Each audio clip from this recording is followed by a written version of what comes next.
మహానుభావుడు టెంకాయ కొట్టేరు 2 సెక్కలు చేస్తారు. 2 సెక్కలు చేసి బాలుడికి ఒక సెక్క, బాలికకు ఒక సెక్క చేస్తారు.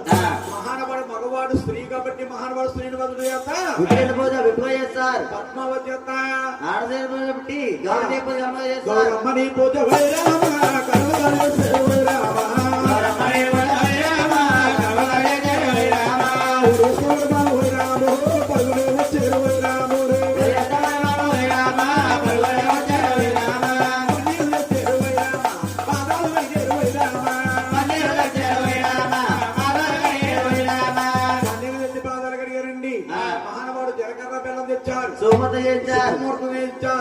మహానుభావుడు మీ కొడగడు సృష్టిల వారు అంటున్నారు. ఏమని? మాధవా మచ్చి అవుతారా, గౌరవ అవుతారా, బెల్లో బెల్లవుతా మంగళ వివరించమన్నారు.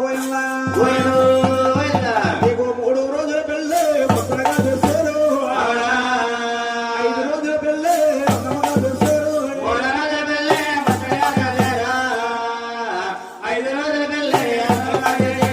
రోజుల పెళ్ళి ప్రేమ వేసేరు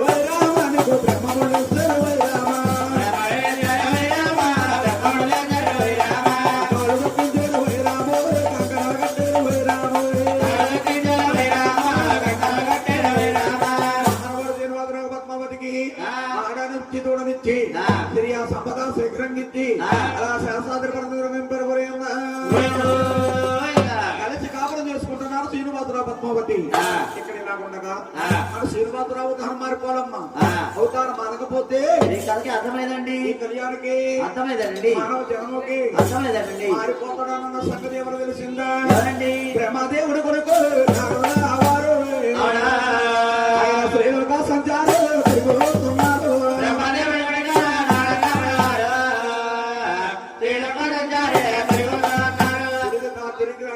కొల్లాపుర పట్టణం లక్ష్మీదేవి దగ్గరికి వెళ్ళి, అమ్మా లక్ష్మీదేవి అసలు నా అవతారం మారిపోతున్నాడు, ఈ సమయం నువ్వు వెళ్ళకపోతే నువ్వు లక్ష్మీదేవి కింద ఉండిపోతావమ్మా, వెళితే నీకేదో వరం ఇస్తానన్నా.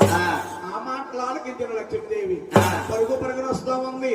వచ్చే సమయమున మన శ్రీనివాసరావు పద్మాదేవిని కళ్యాణం చేసుకుని 9వ రోజున ఒకలాదేవి పుట్టారు వద్దకు తీసుకొస్తామన్నా. వచ్చే లక్ష్మీదేవిని లక్ష్మీదేవి చూసి పద్మావతిని శ్రీనివాసం చూసి అంటా ఉన్నదట,